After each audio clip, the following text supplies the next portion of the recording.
everyone, and thank you so much for joining us today. My name is Des Ryan. So welcome to our discussion on the topic of succession or sale and navigating the crossroads between business ownership and possibly selling or passing on the business to someone else. So delighted to have none other than Andrew Lamb, the founder of Four Leaf Performance. Welcome, Andrew. Thanks, Des. Thanks for having me. So look, changing ownership of a business is a really difficult decision, filled with loads of questions and concerns. Yep. So I'm hoping that our time together will be able to shed a bit of light on some of these challenges and provide some, I suppose, practical advice to people who are at that stage in their business. So I want to kick off with a couple of questions around, I suppose, understanding the decision to sell or to succeed with someone else in the business that's already there.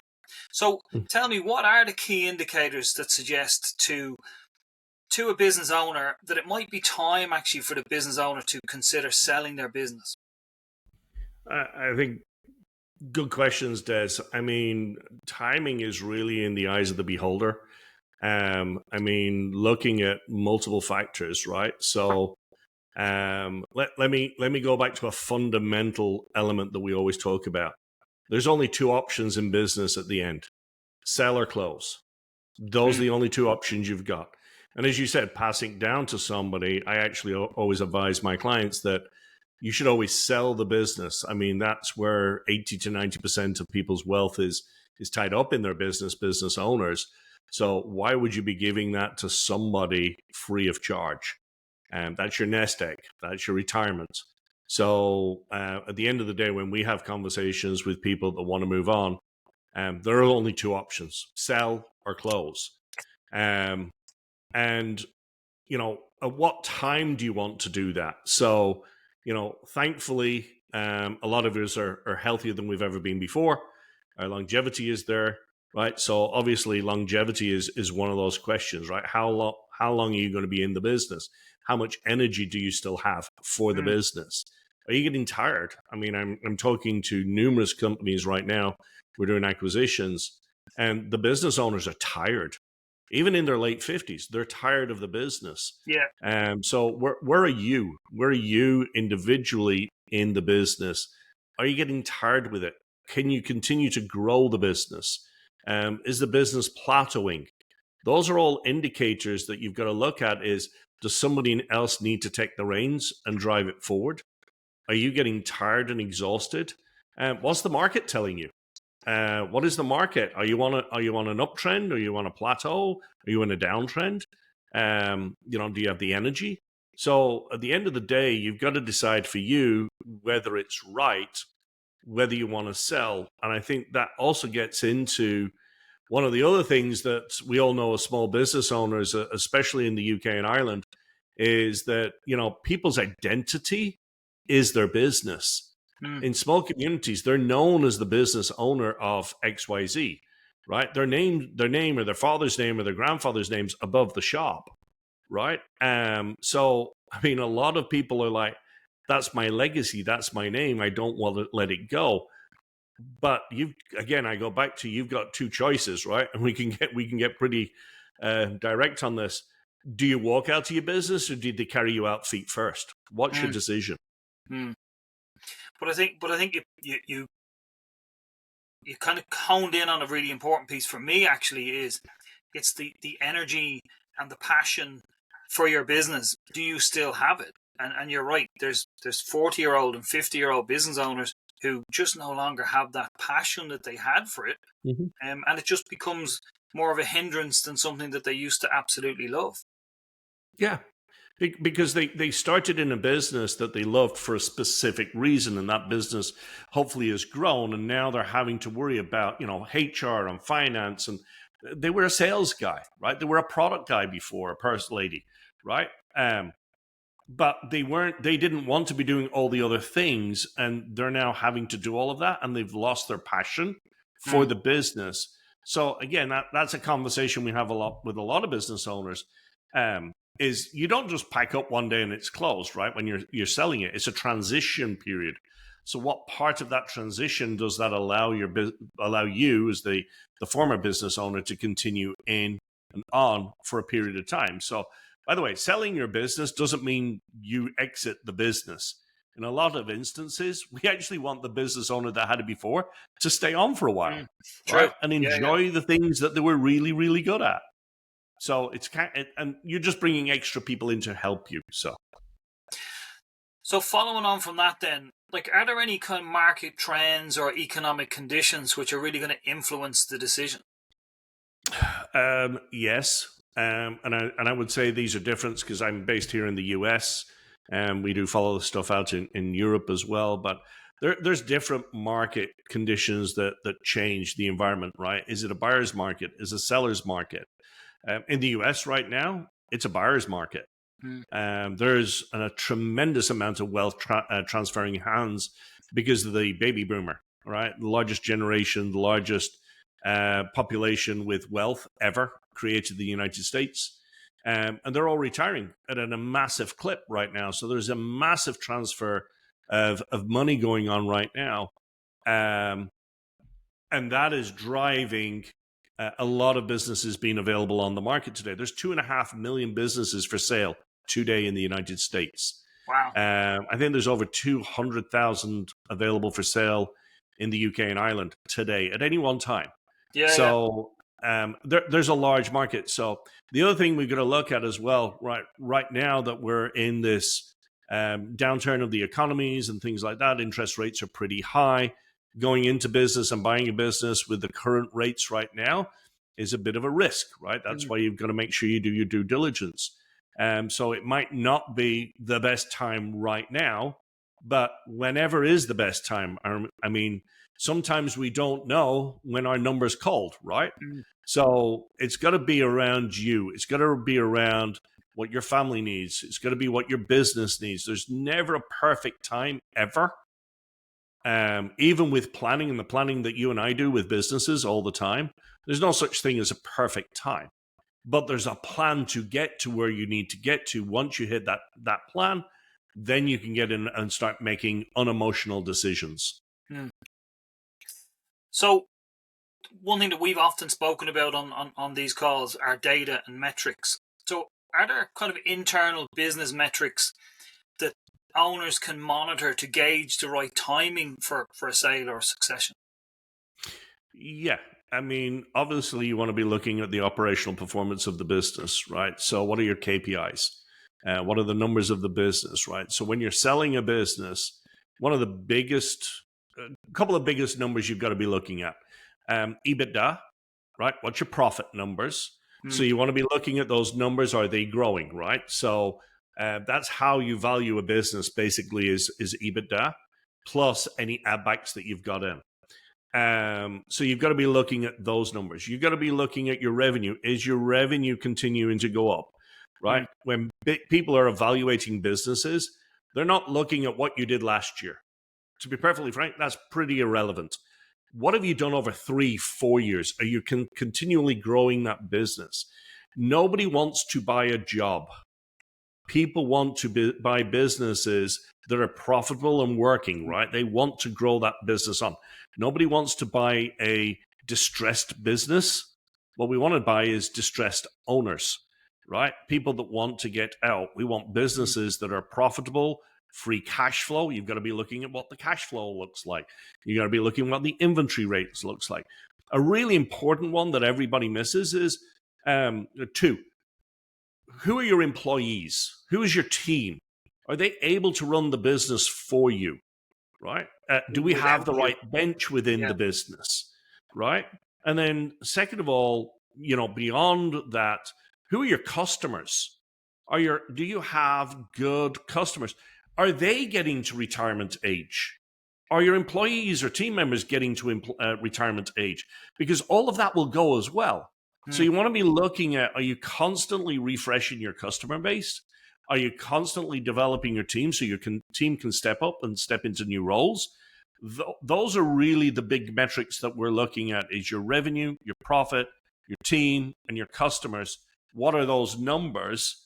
And is that continuing to grow and perform? that's a good business to look at potentially buying. Absolutely. And it is those it's all kind of stakeholder metrics you've mentioned in there: the customer, the team, as well as the owner. Obviously, have their own metrics in place there. So let's move on with a slightly different kind of a question. But how can a small business owner determine if succession is actually a viable option for their business? So succession, as in a family member taking it over, or somebody within the team? Potentially, Okay. or maybe not a family member as such, but there's the next managing director or the next CEO in the making who's chomping at the bit to maybe have a chance to run the business for instead of you. Right. So I think this is a well-worn path that you and I preach and talk about and coach on all the time. Right? Your business has got to operate without you.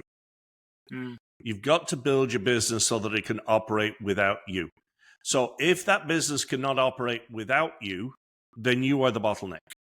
You are the one. So what you've got to then start looking at is building the systems and processes, the SOPs, the intelligence within the business, so the business can run without you. So you're not the bottleneck. You're not the person that has to be there all the time. Again, nobody wants to buy a job, right? So by doing that and building a system that can scale, we've got to make sure that that is in place, not only for somebody to buy, but for you to step out as well. So, when we talk about creating businesses that work without you, you've also got to do that so that you can actually sell it, right? It's the exact same process. There's no black magic here. You've got to build solid foundations. You've got to make sure you've got the right measurements in place. You've got to make sure you can leverage your systems, and you're going to make sure that you're hiring the right people to move forward. I had this conversation with somebody the other day. They're leading their business. They're wanting to step up. And they said, so what makes a great CEO? Great question. So what does make a great CEO? Well, the role of a CEO is very simple. It's their job to create the vision, the mission, and the direction for the team. Make that crystal clear for everybody. They've also to be able to create or get the capital and the investment required to run the business. And the third thing is to hire the right people to run the business. That is their job. As a CEO, that is your only job. Then you hire the right people. The job of the team is to manage the customers. That's their job, not yours, theirs. The job of a customer is to look after the business, pay the bills, buy from the company. And the job of the business is to pay back the CEO their investment.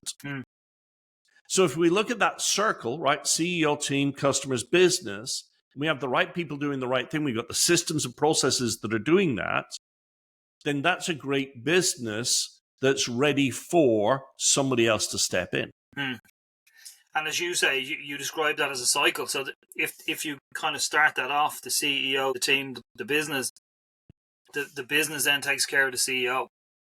Yes, absolutely.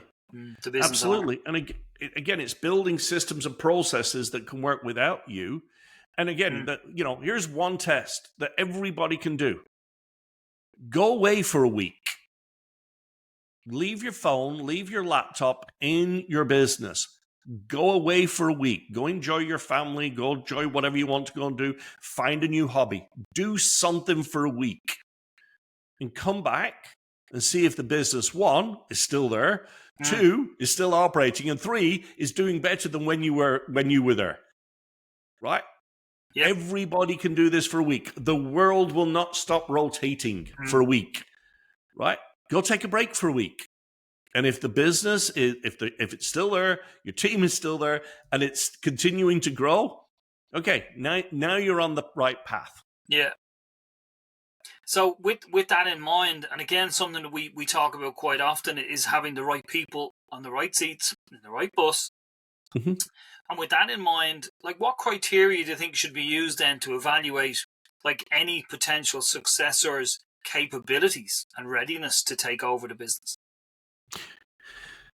Obviously, you've got to understand what motivates them, what drives them, right? So you and I are both, practitioners in the why. Little plug, right? What's your why? right? We're looking for people with specific skills. So if you're looking for a leader to come in and take the business, what are they going to do with that business? How are they going to grow it? What's their plan? How are they, right? So hiring the right people with the right skills to go and grow this business. That's what we should be looking for. So understanding where do you want to go first, right? So what's the plan? Where do we want to go? And then identifying the people within the team that's going to enable the business to get there. And one of the questions that you and I use all the time, when we're talking for team members and we're training people, right? Leaders get into fixing problems. So first of all, stop it, right? The team is there to do the job that needs to be done. So the question as a leader needs to be, how can I help you achieve your goals? Right? So how do we enable team members to make sure that they're driving the right behavior to the right goals, to the right outcomes? How do we enable that? It's not by doing the work for them. It's by challenging them and supporting them in the right ways. And honestly, that question, how can I help you achieve your goals, is one of the most powerful questions you can use with a team member. And then the other tool that I'm using right now is called the 1-3-1 methodology. So anybody can come with a problem, but you've got to come with 3 written solutions to that problem. And then of those 3 solutions, what is the one that you suggest and why? The job of the leader is to build people, is to grow people, right, in their potential. So again, succession planning and where are people going? Start asking those questions. Start making sure you've got a framework. Start making sure you've got training in place. Make sure that we've got goals and objectives and those are clearly articulated. Make sure people understand what those are and they're accountable for delivering on those goals. And then set the standards, not expectations. Set the standards for those deliverables and then start measuring on those deliverables. Those will be, definitely the things that we would look at with regards to people growing internally. And then externally is all about making sure you've got great hiring practices in place, right? I love people go, what's your 30, 60, 90-day plan? If somebody's 90-day plan is literally, 30 days, we're going to walk around and make sure we understand everybody. And then the next 30 days is going to be understanding our customers and our partners. And then the next 90 days, we're going to look at what the processes are and how we're going to get there and make a plan for that now success. Sorry, that person is wandering around, right, burning time and money, right? I want an action plan, right? I want to make sure that we're getting things done day 2, day 3, day 4. They may be small things, but we've got to be moving forward. They've got to be able to multitask that. And again, depends on the role that you're putting people in. Yeah, no, great answers. And I think you touched on there that vision and mission and culture, and it's really really important that gets taken into account, and I'm not always saying that can't be improved. By the way, with someone new coming into the business, because maybe they have identified some gaps that are already there. And can fill those. So I think that's something else.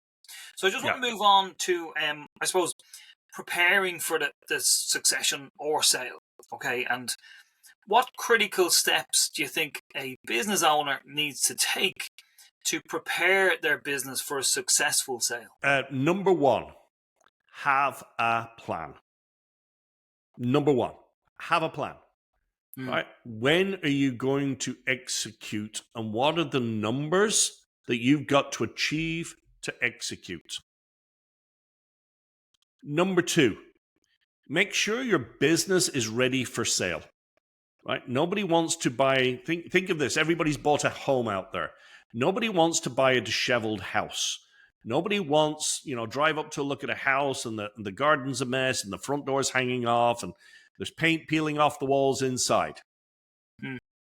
Take that analogy and put it to a business. The business has got to look presentable.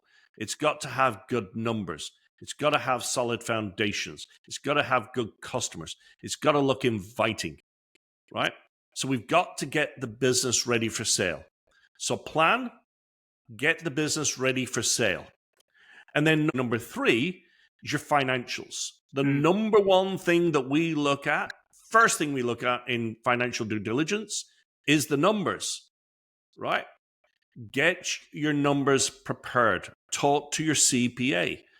Get your numbers in the right state. In the US, we get lots and lots of tax breaks on our numbers, all above board, right? There's lots of things that we can take out to reduce our tax burden, right? And I know you can do that in the UK and in Ireland as well.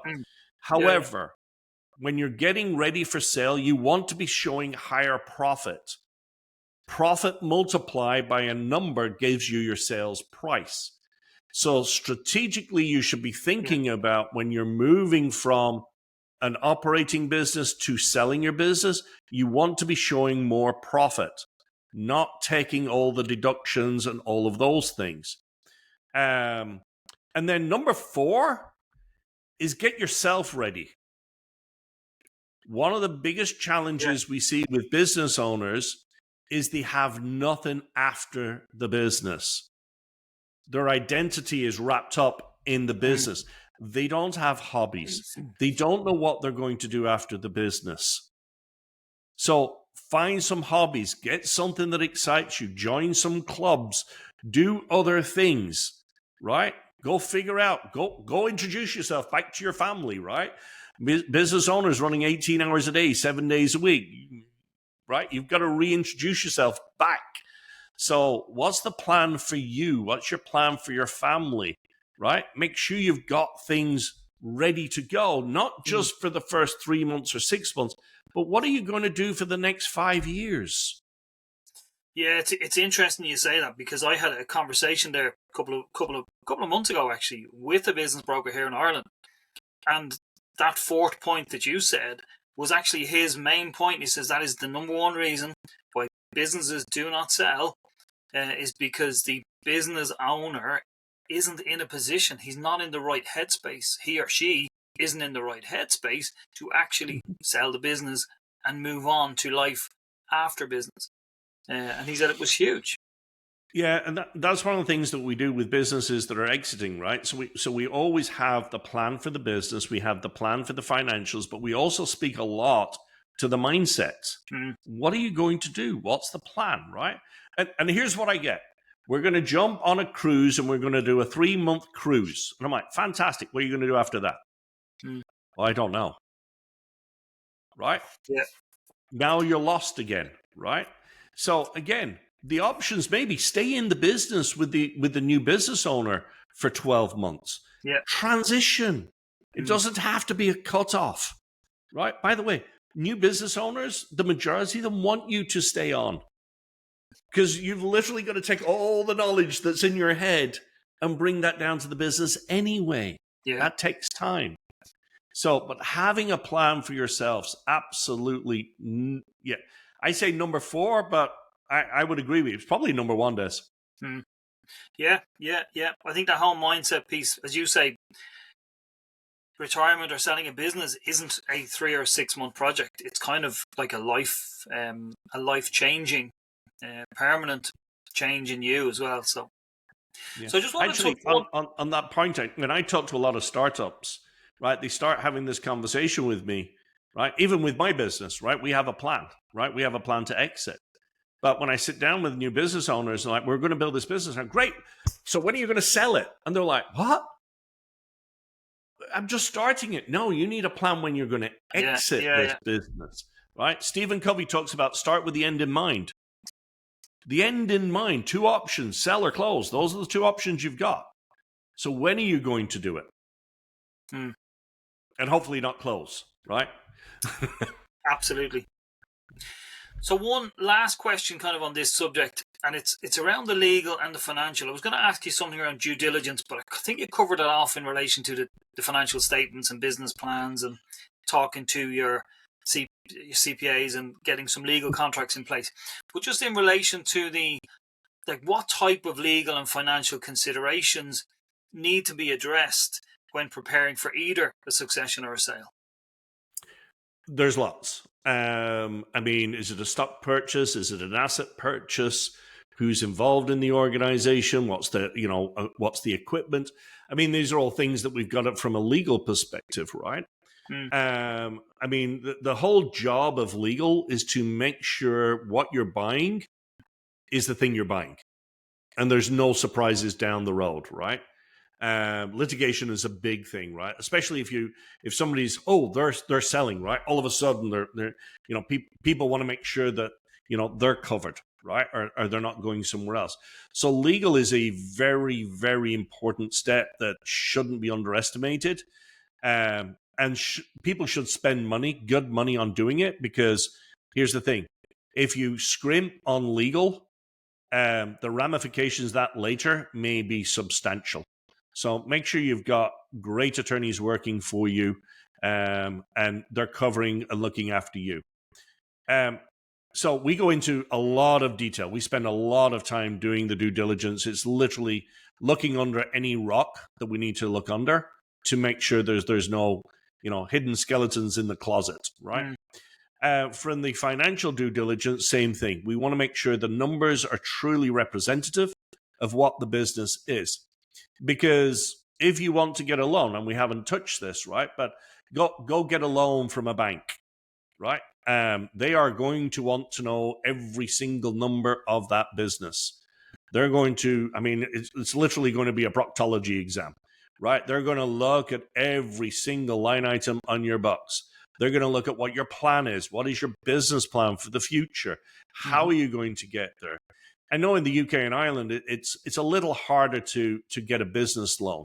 In the US, thankfully, we got the SBA.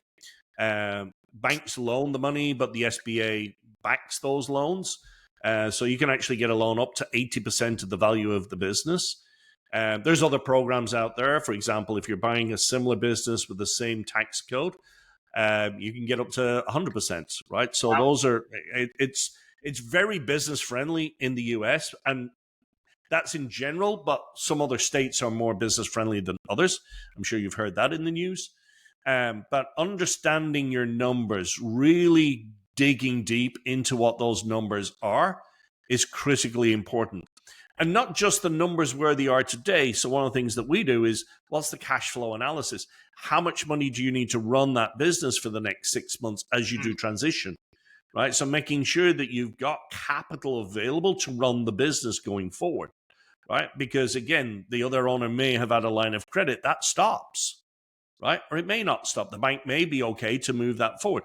We've got 2 clients right now where the banks love the businesses so much, they're just transferring the line of credit to the new owner, right? Because they want to keep the business going. They want it in the community. So that's the financial and legal due diligence. The operational is the one that everybody misses. This is the one about understanding how the business operates. Are there SOPs? Are there KPIs? Who is the team, right? What is the culture you're buying into? I mean, I've been involved with many, many major acquisitions over the years, and integrating culture into businesses is one of the biggest hurdles and one of the biggest time crunches that businesses face. So if you're going to buy a business, who are you buying? What is their culture? What is your culture? Does it align to who you are? Right? We get lots of surprises when we get involved with customers that have bought businesses. Like, I didn't know they were this way, right? So you've got to understand the culture. And by the way, they've got to understand you. Where are you going to be coming from? What are you going to drive? What are your new standards, right? How are they going to grow?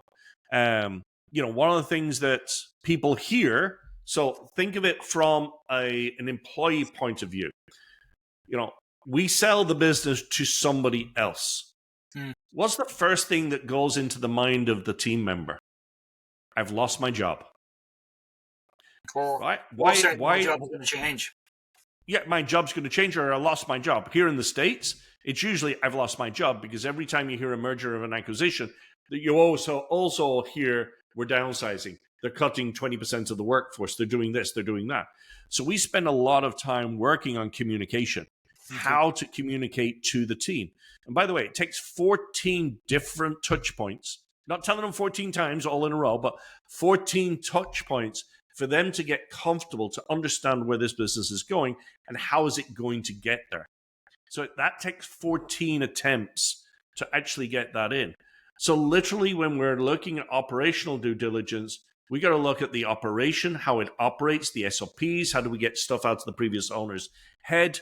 I mean, we're not the aliens from Mars. We can't suck the brains out yet, right? But we've got to get all of that documented. We've got to get all that down because that owner will transition.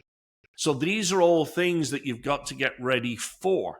Again, it goes back to, is your house ready for sale? Mm. And are the windows painted? Are the doors painted? Is there oil on the locks?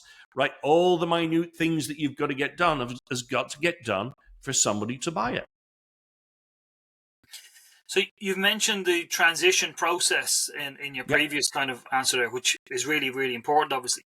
So just give me the potential challenges and pitfalls that small business owners might face during any transition period, and how do you feel they might be mitigated? Okay. Number one issue with any merger or acquisition is somebody standing up immediately and responding to a comment from the team or the crowd. So, for example, let's say the company's being challenged with salaries or wages, right? You're coming up to the end of the year. And somebody stands up and goes, are you going to pay our salary increases this year? Are you going to keep our salaries this year? Oh, we got our salaries cut by 10% last year because it was hard times. We were promised we were going to get them back. Are we going to get those back? Responding and acting to that question in the wrong way can significantly impact your business.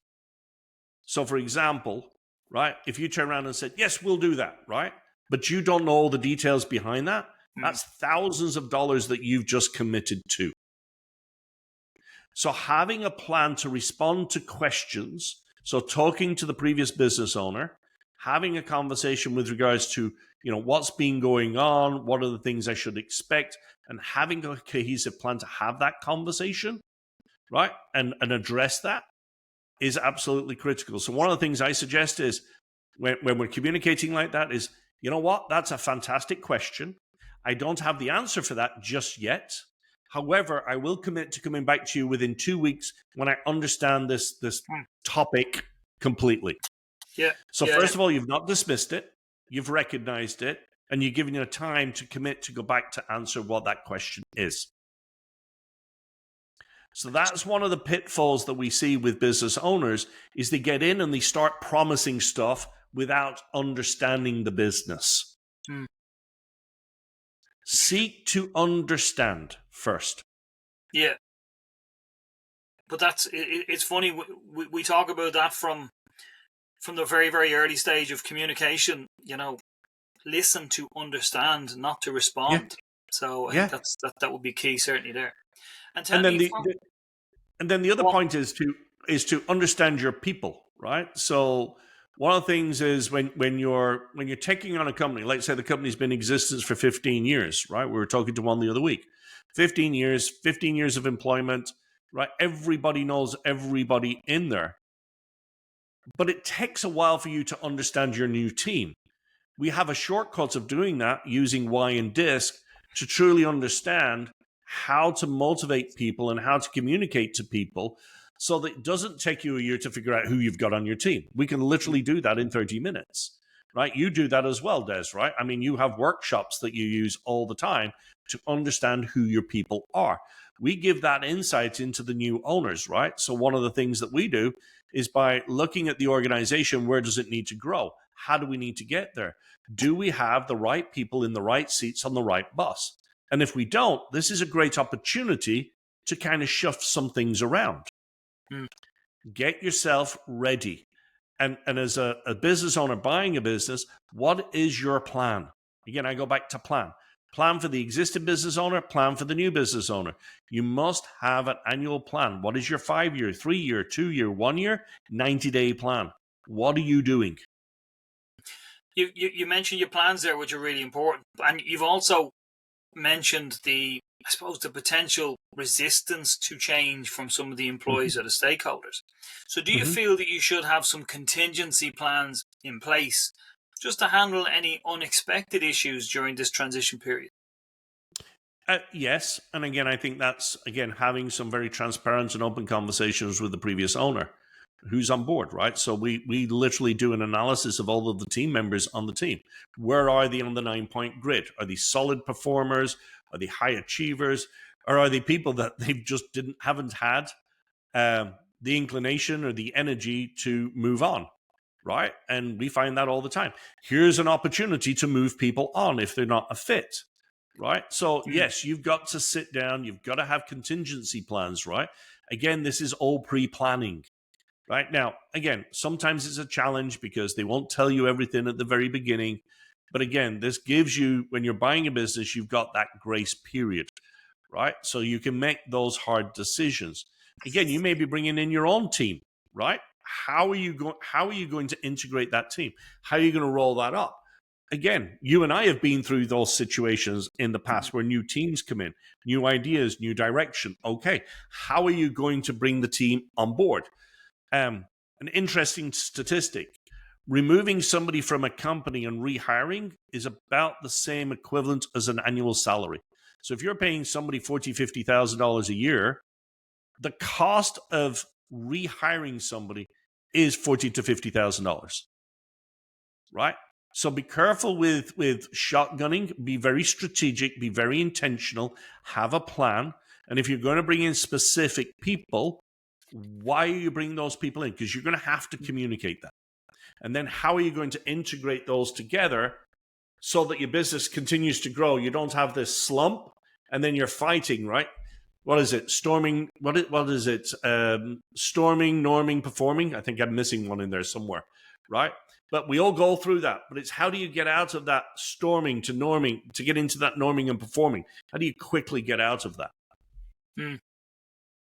Yeah, it's a really interesting subject, because I only had a conversation with a guy last week who is in that position where he is succeeding and is moving up into a senior kind of managing director of the business. The owner is moving aside in a phased way, which is exactly what he wants, because he needs the experience and knowledge of this guy to support him. But actually, one of the key successes will be the whole mindset change, or the mindset shift in the senior team who are moving up as well into the business to take on directorships. Again, what type of mindset change needs to land there to make sure that they're elevating their performance and they're elevating their expectations for the business? So it's not just about that one person. It's the mindset of a lot of people within the business to make sure that it succeeds. But I go back to, what is the role of the CEO, right? It's the team. They've got to be setting the vision and moving people. I mean, one of the things I talk to my clients all the time about is, you know what? When the business grows, some people will grow with the business, but some won't. And that's okay. Yeah. Right? So you should always be looking and challenging the team to be growing. Set them, not to be comfortable in their current role. How do you get them working on the next role? Well, things is, I always hire people, right? If I'm hiring a manager, I'm not hiring a manager. I'm hiring a director. I'm hiring somebody with the potential to move at least 1-2 levels up. Don't hire for the current role. Hire for the next roles up. Then you always have that growth opportunity, that mindset of that individual as you're hiring. And that's one of the biggest challenges I see with hiring with people, is they hire for the current role. Stop it. Hire for the next level so they can grow, they can aspire, right? That really is succession planning, I suppose, from the get-go, and just to make sure that you are getting in and finding the next leader of the business 5 years before you need them. Yeah. And challenge, because, by the way, when they're challenging and growing and developing, they're going to be moving the business upwards anyway. Right? Set those goals, set those standards, get the team to be performing, get them to perform at that level before you put them in that level. Right? And in my corporate world, I mean, that was the conversations I always have with my leaders, right? You've got to be performing at this level for a period of time before we promoted you, because they want to know that it's going to occur. Yeah. Right? Versus, I hope he does it, or I hope she does it. Right? Hope is not a plan. right? Hope is not a strategy, as they say. It is not at all. So, Andrew, great chat. Loved having our conversation again. And I'd like to thank you for joining us in this discussion on succession or sale, and I suppose navigating that crossroads of business ownership.